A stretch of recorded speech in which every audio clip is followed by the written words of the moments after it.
What's up, everybody? Weston here with the Hidden Gibbon, and getting in another deck tech video before I have to go outside and unbury my house from the 3 feet of snow that's piled up. The 14 inches we got here in Iowa, plus then it all drifted. For those of you who don't have to deal with snow, Iowa is just an ungodly wasteland here in the winter. So I'm gonna go have a heart attack outside. Gonna die. But figured I might get you one last deck tech before I croak. So, without further ado, here is Obeka Spreads the Plague and Famine. So, I wanted to make a deck that was themed around some plague, some famine, getting rid of some land, some creatures, some disease-oriented things, and I'm going to use Obeka, Splitter of Seconds, as the commander today. And Obeka is a 2/5 for 1 generic, and Grixis, saying Menace. Whenever Obeka, Splitter of Seconds, deals combat damage to a player, you get that many additional upkeep steps after this phase. So there are quite a few cards that will synergize with her, some generically so, some thematically so. But without further ado, let's get straight into it. So first and foremost, we have one of my favorite cards in all of Magic the Gathering, and a card that I think is underappreciated, and I think there's a way to break this card, and it's Chronozoa. Chronozoa is a 3/3 for 3 generic and 1 blue, has flying, and then Vanishing 3, which is kind of like Fading.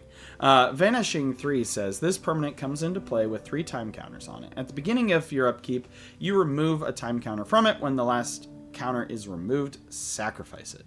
So, with Fading,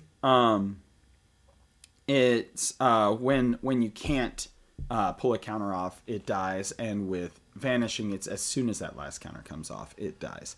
And then when Chronozoa is put into a graveyard from play, if it had no time counters on it, put 2 tokens in play that are copies of it. So then it just keeps replicating. It's a giant germ that replicates. By the way, the one way I know of how to make this into an infinite loop would be blue, white, black.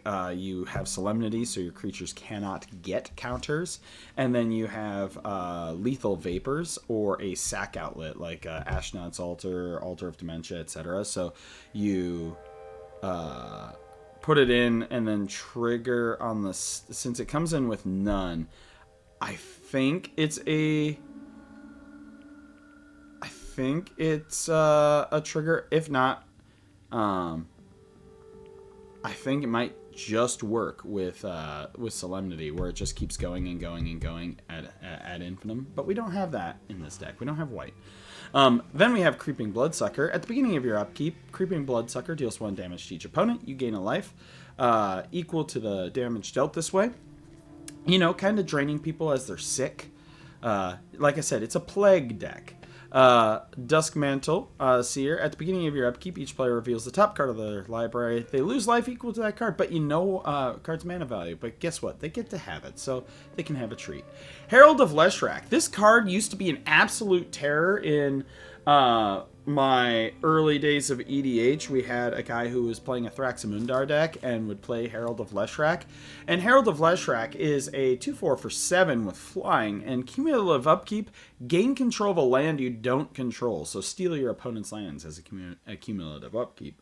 Herald of Leshrac, it's +1/+1 for each land you control but don't own. And when it leaves play, each player gains control of each land he or she owns that you control.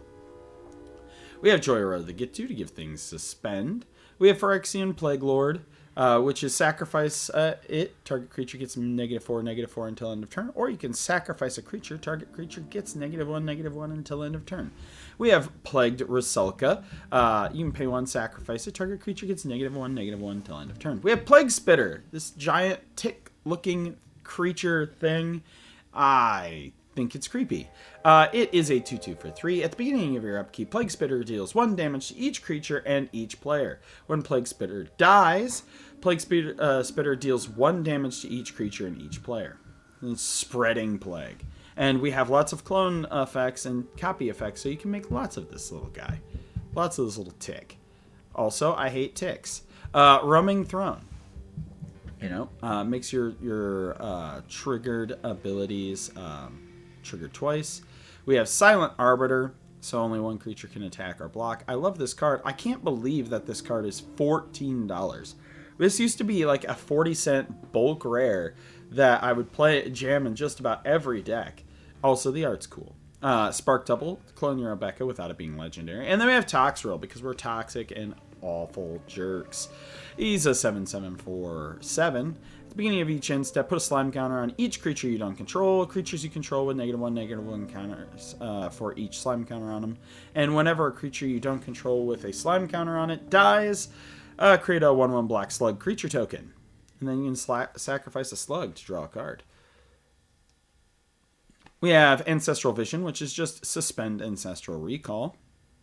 We have Artful Dodge to make our Obeka unblockable, as well as Enter the Enigma to make her unblockable. We have Curse of the Cabal. Target player sacrifices half the permanents he or she owns, rounded down. And then you can suspend to it for 4. At the beginning of each player's upkeep, if Curse of the Cabal is suspended, that player may sacrifice a permanent. If he or she does, put 2 time counters on Curse of the Cabal, so they can make it go up by sacrificing permanents. I should put this in a Braids deck. We have Damnation and Toxic Deluge for mass removal. We have Feed the Swarm, and we have Wheel of Fate. For our instants, we have Bulk Up, double target creature's power, Chaos Swarp, Deadly Rollick, Deflecting Swat, Terminate, Fungify, and Octopus Form. For artifacts, we have a little bit of a mixture here, right? So we have like Whisper Silk Cloak, Trailblazer's Boots,